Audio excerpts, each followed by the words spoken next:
This equation defeated 3 Nobel candidates. Professor Richard Coleman's voice rolled through the massive Harvard lecture hall like cold steel across glass. The room fell instantly silent.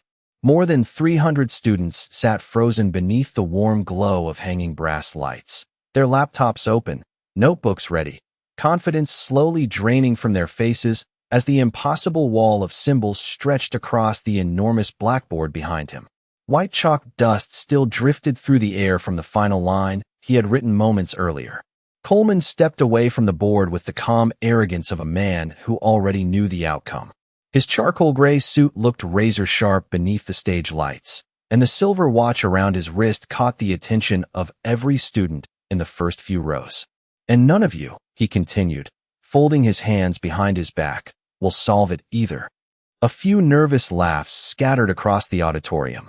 Somewhere near the center row, one student quietly muttered, "Told you." Another closed his notebook completely.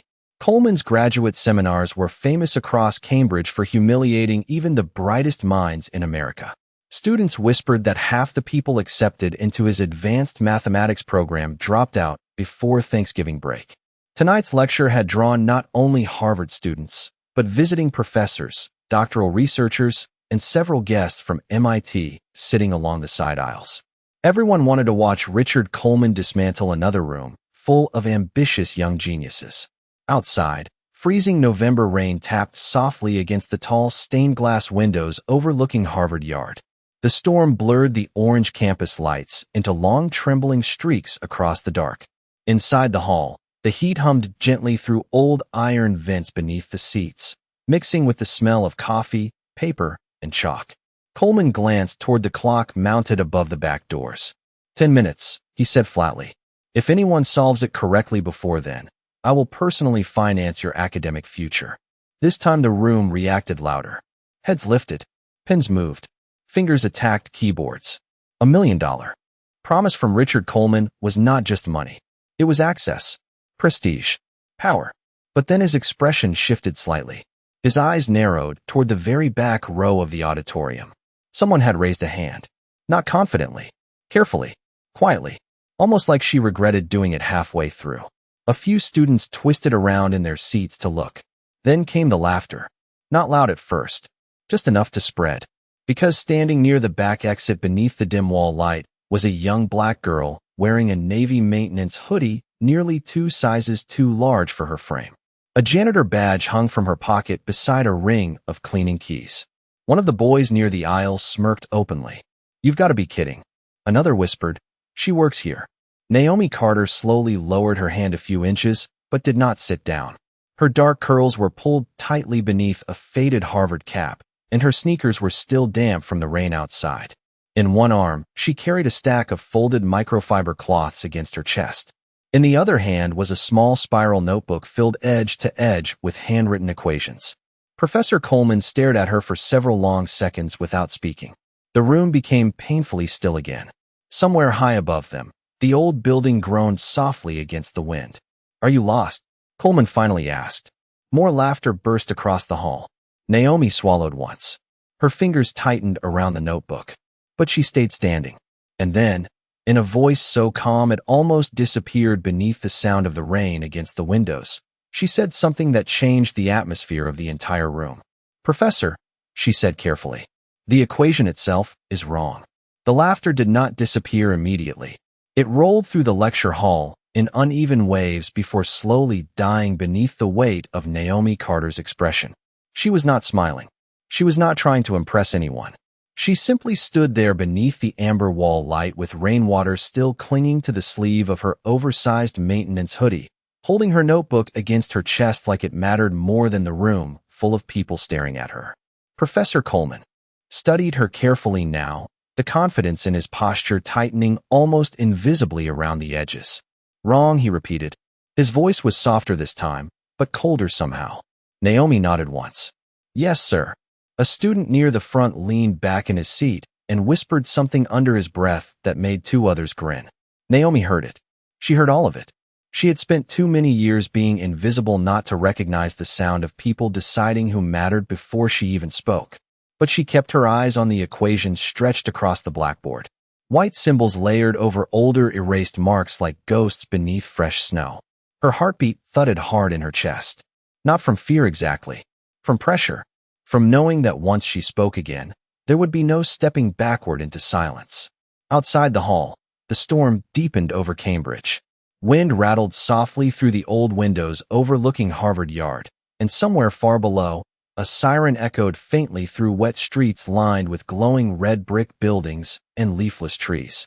Naomi had crossed those same sidewalks every night for nearly 2 years, pushing a gray janitorial cart beside her father through buildings filled with people who never looked directly at them.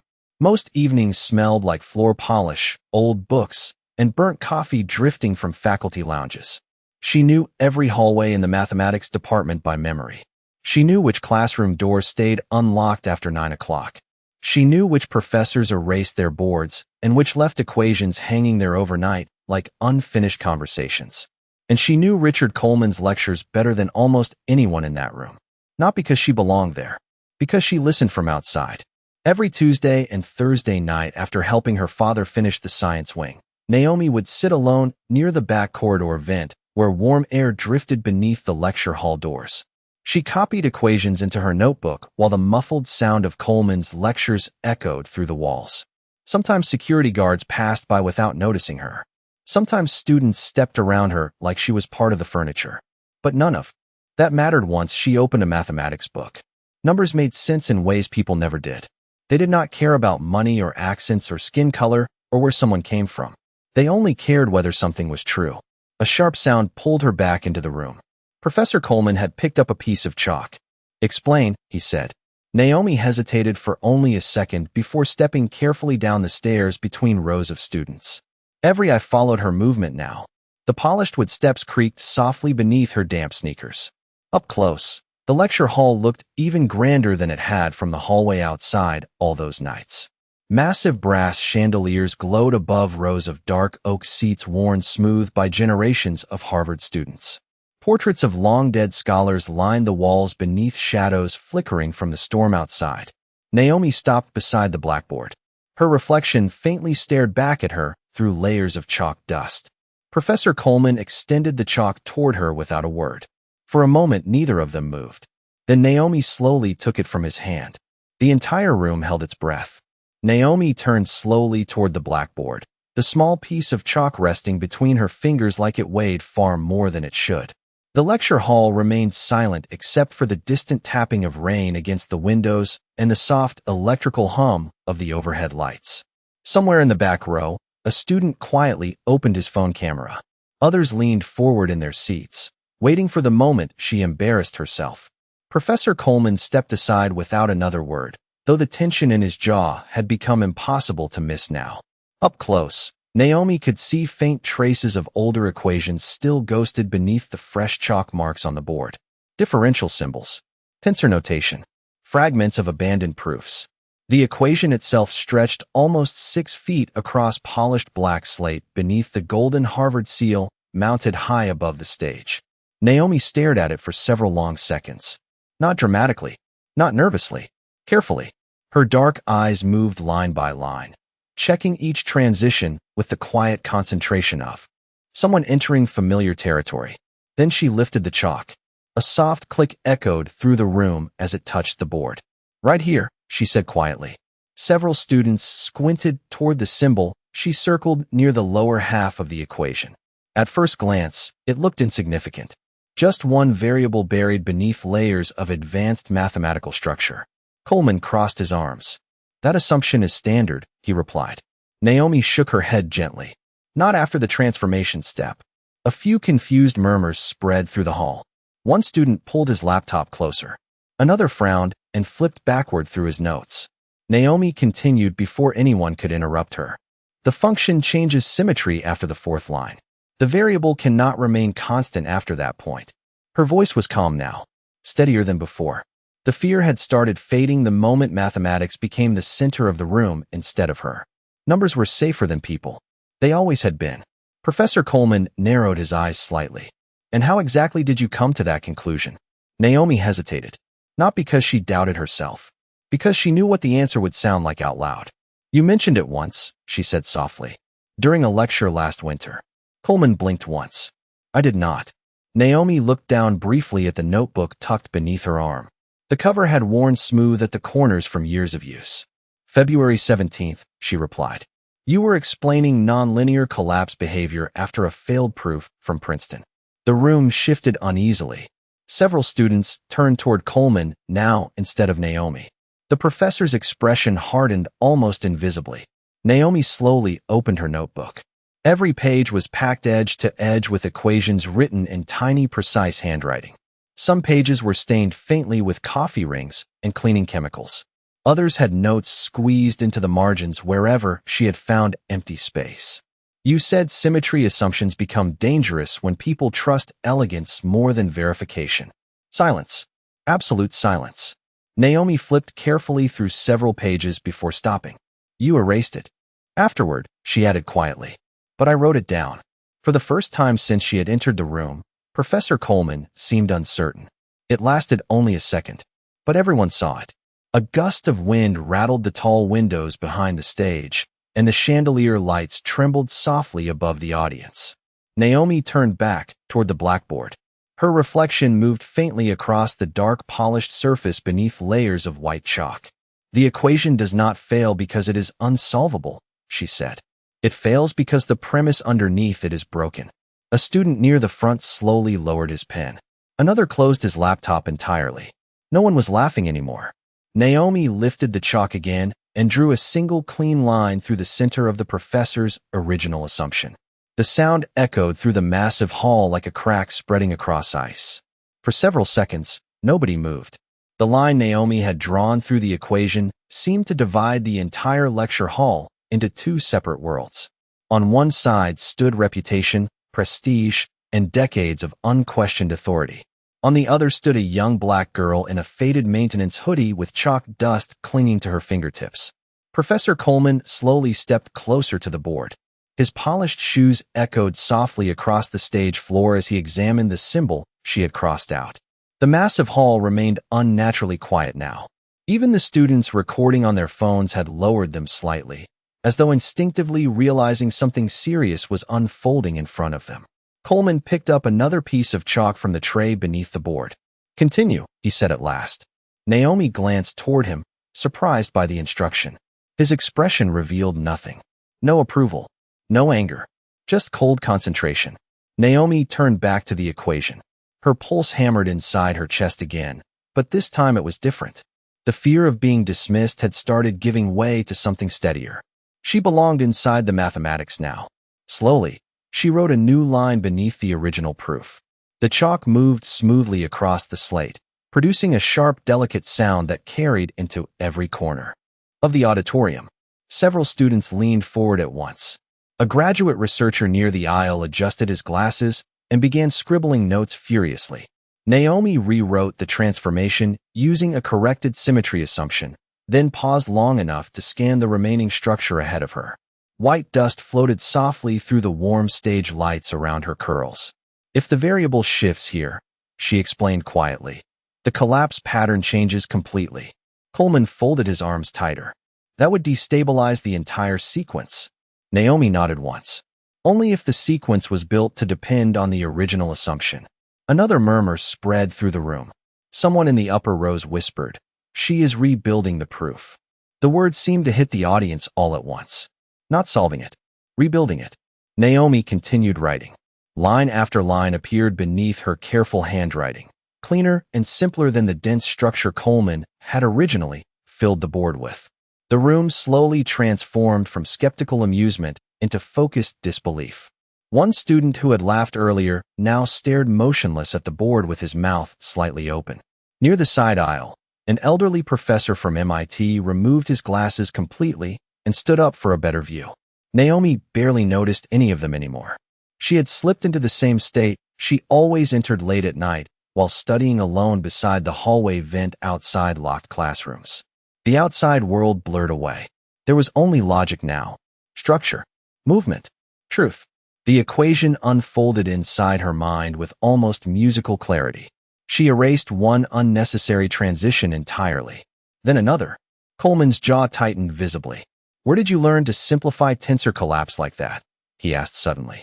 Naomi kept writing. You can hear patterns after a while, she answered softly. Most people just stop listening too early. A few students exchanged stunned glances. Coleman did not respond immediately. Rainwater streaked down the enormous windows behind the stage, distorting the lights of Harvard Yard into shimmering gold rivers beyond the glass. The old lecture hall glowed warmly beneath. The chandeliers, making the drifting chalk dust look almost silver in the air around Naomi's face. She reached the final section of the equation and stopped. Silence settled over the room again. Then slowly, carefully, she wrote the final line beneath the proof. The result sat there in clean white chalk beneath the Harvard seal. Smaller, elegant, complete. Naomi lowered the chalk into the tray. Somewhere deep in the auditorium, someone whispered one stunned sentence into the silence. That is impossible. But nobody sounded certain anymore. The silence after Naomi finished felt heavier than applause. Nobody in the lecture hall seemed willing to breathe first. Professor Coleman stood inches from the blackboard now, his eyes locked onto the rewritten proof beneath the original equation. The warm chandelier light caught faint silver strands in his dark hair as he scanned each line again and again, searching for the mistake everyone assumed had to exist somewhere inside it. But the longer he stared, the more the confidence in his posture began to crack around the edges. A student near the center row finally spoke. Run the verification. Immediately, laptops reopened across the auditorium. Fingers moved rapidly over keyboards. Graphing software loaded. Simulation models appeared across glowing screens. The sound of typing spread through the hall like rainfall building against windows.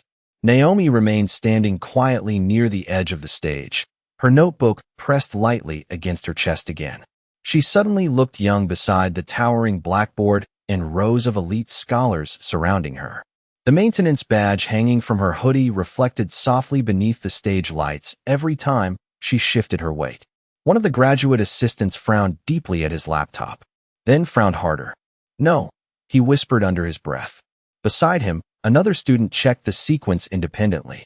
A third recalculated the transformation line by line. The same expression slowly spread across all their faces. Confusion first, then disbelief, then something else entirely. Professor Coleman reached for the chalk again and quickly rewrote one of Naomi's transitions. Himself. His movements were sharper now, less controlled. White dust scattered across the sleeve of his expensive coat as he recalculated the collapse sequence from her corrected assumption. Halfway through the proof, his hand stopped moving. The room noticed immediately. Naomi noticed too. Coleman stared at the board without blinking. Professor, one student asked carefully from the upper rows. He did not answer. Outside, the storm over Cambridge had softened into a steady silver drizzle that blurred the lights across Harvard Yard into glowing reflections on wet stone pathways. The ancient campus looked almost unreal through the tall windows, beautiful and distant beneath the November night. Inside the hall, the warmth suddenly felt suffocating. Naomi could hear her own heartbeat again. She had not planned for this part. She had only wanted to point out the flaw. She never expected the entire room to start turning toward her like this. Then an older professor seated near the side aisle slowly stood to his feet. Dr. Leonard Weiss from MIT, one of the most respected theoretical mathematicians in the country. He removed his glasses carefully before speaking. Her reconstruction is correct. The sentence landed across the hall with terrifying force. Several students immediately turned toward Coleman. Others stared openly at Naomi now as though seeing her for the first time. One young man who had laughed earlier slowly lowered his eyes to the desk in front of him. Dr. Weiss stepped closer to the stage, still studying the rewritten proof. Not only correct, he continued quietly. It is cleaner than the original framework. Another stunned silence followed. Naomi felt heat rush into her face. Her fingers tightened around the notebook so hard the edges bent slightly beneath her grip. Professor Coleman finally spoke again, though his voice no longer carried the same effortless certainty from earlier. Where exactly did you study advanced mathematical structure? Naomi hesitated. The truth sounded too small for a room like this. Mostly public libraries, she admitted softly. A few students blinked in surprise. Naomi glanced briefly toward the massive windows, overlooking the glowing campus outside. And hallway lectures, she added. Coleman stared at her. Hallway lectures? Naomi nodded once. "The doors downstairs do not seal completely," she said. "If you sit near the heating vent outside Sanders Hall after 9 o'clock, you can still hear most of the lectures through the wall." No one spoke. Somewhere in the back row, a phone camera quietly stopped recording. The room no longer felt entertained. It felt ashamed. No one asked another question after that. The lecture hall drifted into a strange stillness that no one seemed willing to interrupt. Even the storm outside had softened into something quieter now, a thin silver rain sliding gently down the tall windows overlooking Harvard Yard. Naomi stood near the edge of the blackboard with chalk dust still clinging to her fingertips, suddenly aware of how tired her body felt beneath the adrenaline. The warmth of the room pressed softly against her damp hoodie while hundreds of eyes remained fixed on her in complete silence. Professor Coleman slowly stepped back from the board. For the first time all evening, he no longer looked like the most powerful man in the room. He looked older somehow. Human. His gaze moved carefully across Naomi's reconstructed proof again, lingering on the elegant simplicity of the final sequence. Every unnecessary layer had disappeared. What remained was cleaner, sharper, almost beautiful in its precision. Dr. Weiss remained standing near the aisle with his arms folded tightly, still studying the equations with visible disbelief. Around him, students stared at their screens, rerunning calculations they already knew would produce the same result. Some sat frozen with their pens resting motionless above notebooks they had stopped writing in several minutes ago. Near the back row, one young woman quietly wiped tears from beneath her glasses without fully understanding why. Naomi lowered her eyes briefly toward the notebook in her hands. The spiral binding was bent near the corners from years of being shoved into lockers, backpacks, and supply carts. Tiny smudges of floor polish still stained the cover from long nights spent helping her father clean campus buildings after midnight. Suddenly those memories returned to her with painful clarity. The smell of bleach drifting through empty hallways. The sound of vacuum cleaners echoing beneath high ceilings. Her father humming old jazz songs while changing trash bags beneath portraits of famous scholars who would never know his name. Naomi remembered sitting cross-legged beside heating vents late at night, balancing borrowed library books on her knees while snowstorms covered Harvard Yard outside. Sometimes she studied until campus lights shut off one building at a time around her. Sometimes security guards told her to move along without ever asking why she was there. But mathematics had never treated her like she did not belong. Numbers never laughed before hearing the answer. Professor Coleman slowly placed the chalk back into the tray beneath the board. The soft click echoed through the silent hall. Naomi glanced up briefly and noticed something she had not expected to see in his face. Regret. Not dramatic. Not spoken aloud. Just quiet and heavy behind his eyes. He looked toward the maintenance badge hanging from her hoodie again, then toward the rows of students surrounding them. The contrast seemed to settle over the room all at once. Harvard's brightest minds sitting beneath crystal chandeliers, while the girl who solved the impossible equation had learned through classroom walls and hallway vents. Outside, the clouds above Cambridge finally began to thin apart. Pale moonlight slipped through the rain and spilled softly across the wet brick pathways below, turning the campus silver and gold beneath the night sky. Inside the lecture hall, nobody cared about the original challenge anymore. Nobody remembered the million-dollar promise.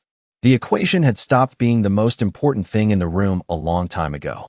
Naomi shifted her notebook slightly against her chest and quietly looked toward the exit doors near the back of the hall.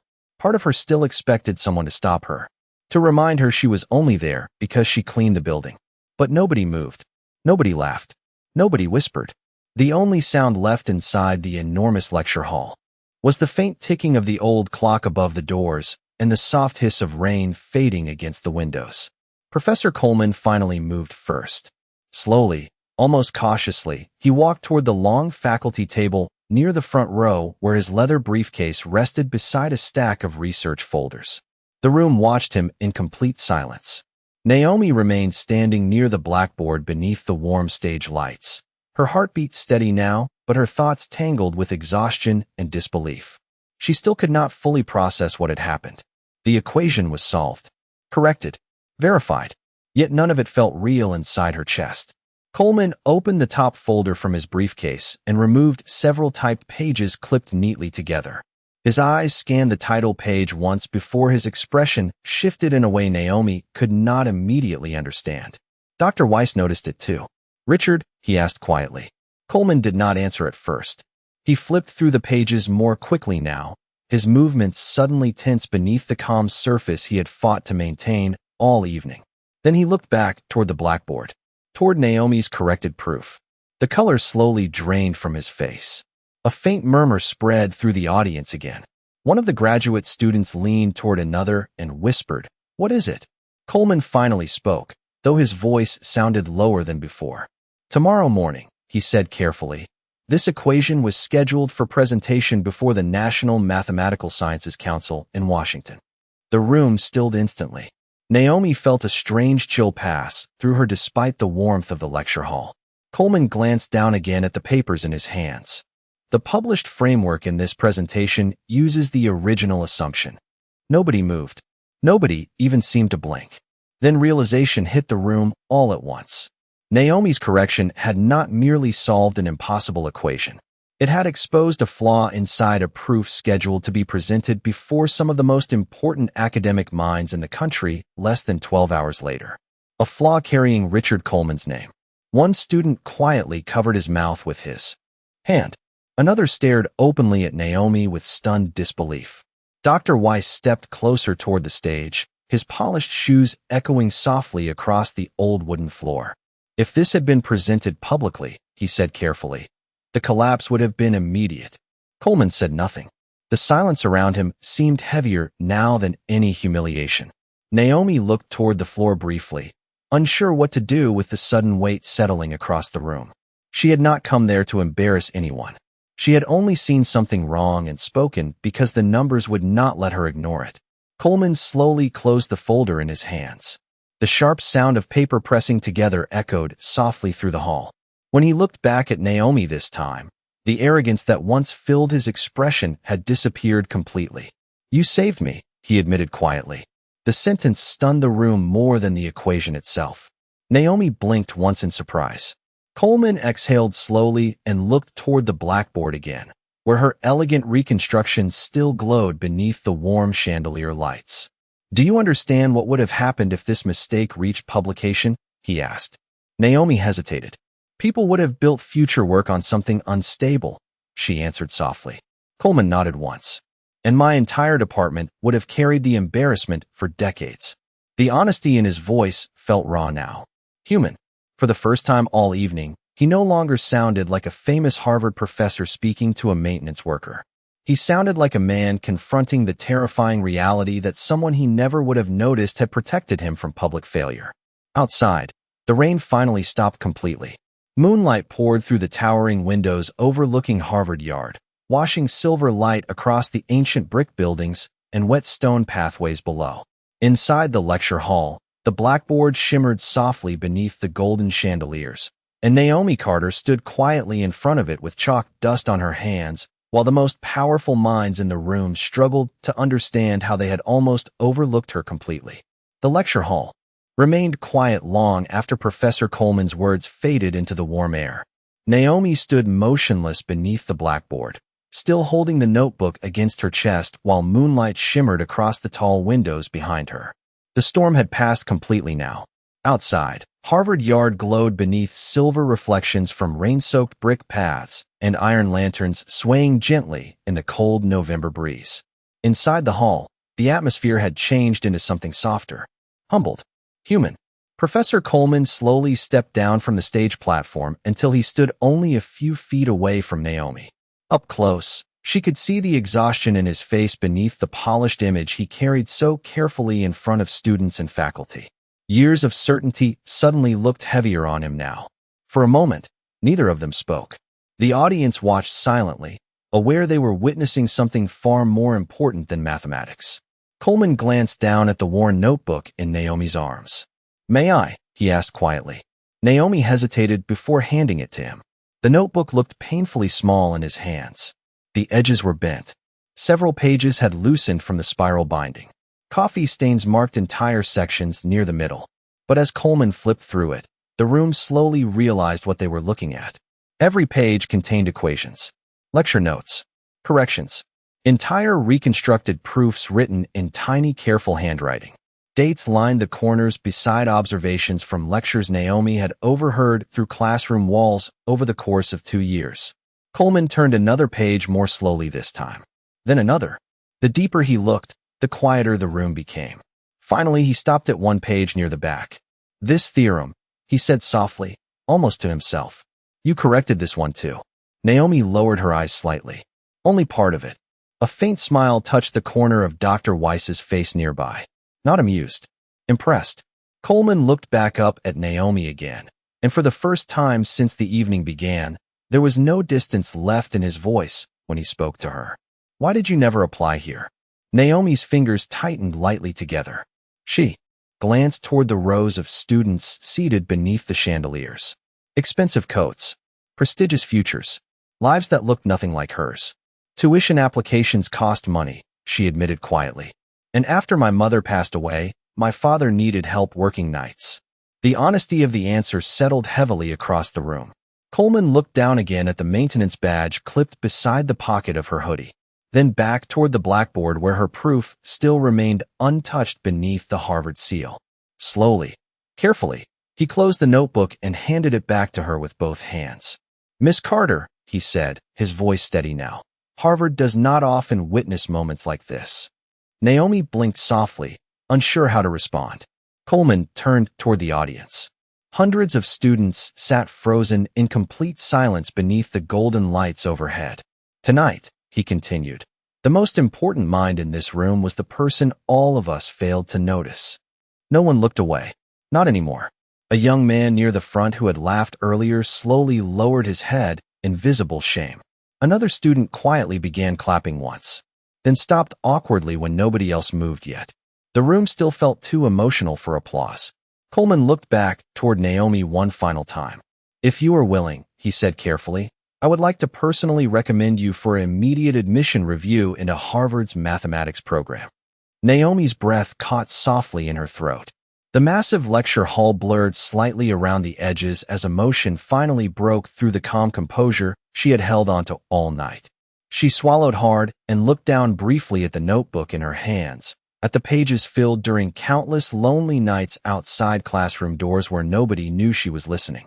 Then she lifted her eyes again and answered in the quietest voice in the room.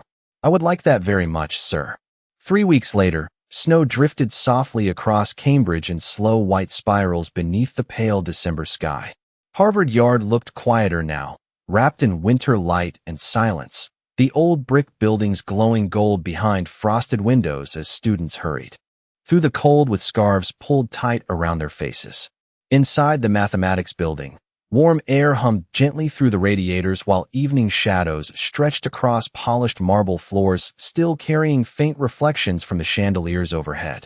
Naomi Carter pushed her cleaning cart slowly down the empty second-floor hallway, the wheels rolling softly across the stone beneath her sneakers. Her navy hoodie had been replaced by a dark green Harvard sweatshirt that still looked almost too new on her. A student identification card now rested beside her old maintenance badge on the lanyard around her neck. She still kept both. Some habits were too important to let go of completely. The hallway smelled faintly of coffee, old paper, and floor polish, just as it always had. But tonight, everything felt different. Not because the building had changed, because she had. Earlier that morning, Harvard's admissions office had officially accepted her into the university's advanced mathematics program under a full academic scholarship personally endorsed by Professor Richard Coleman and Dr. Leonard Weiss. News of the lecture had spread quietly through academic circles across Boston. Not as gossip, as respect. Students who once walked past Naomi without noticing her now nodded politely in the hallways. Some even asked her questions after lectures. She still was not fully used to that part. Naomi stopped near the large classroom windows overlooking the snowy courtyard below. Tiny flakes drifted beneath glowing lanterns while distant church bells echoed faintly through Cambridge in the cold evening air. Her reflection shimmered softly in the glass beside rows of empty lecture seats inside the classroom beyond. Beautiful old wood, brass railings, chalkboards carrying half-erased equations from earlier lectures. The same rooms she once listened to through closed doors while sitting quietly beside heating vents after midnight. A familiar voice interrupted her thoughts gently from behind. You still work too hard. Naomi turned. Professor Coleman stood near the end of the hallway holding 2 paper coffee cups, his dark wool coat dusted lightly with snowflakes from outside. The sharp edge once present in his expression had softened over the past weeks into something calmer. Warmer. Naomi smiled faintly. Cleaning helps me think. Coleman handed her one of the cups. Steam curled softly upward between them in the warm hallway light. You know, he said carefully, glancing toward the empty classroom nearby. Most students celebrate admission by taking the night off. Naomi looked down at the coffee in her hands for a second before answering. Most students probably spent their whole lives believing they belonged here. Coleman did not respond immediately. Outside the windows, snow continued falling quietly across Harvard Yard, covering old stone pathways in soft white silence. Finally, he nodded once. Fair point. They stood together without speaking for a moment, listening to the faint hum of the building settling into evening stillness around them. Somewhere downstairs, distant laughter echoed briefly before fading away again. Coleman glanced toward the blackboard inside the empty classroom. Naomi followed his gaze. Written neatly in fresh white chalk across the center of the board was a single line from the corrected proof she had rebuilt that night weeks earlier. Beneath it, someone had written 2 small words. Naomi Carter. She stared at the chalk writing quietly, emotion tightening softly in her chest again. Coleman noticed. The department refused to erase it. He admitted with the faintest smile. Naomi laughed under her breath, almost embarrassed by the idea. Then the hallway fell quiet again. Warm light reflected gently across the polished floor beneath them, while snow drifted endlessly beyond the tall windows outside. Naomi took a slow sip of coffee and looked once more toward the glowing classroom, where her name remained written beneath the equations. For the first time in her life, the doors were no longer closed.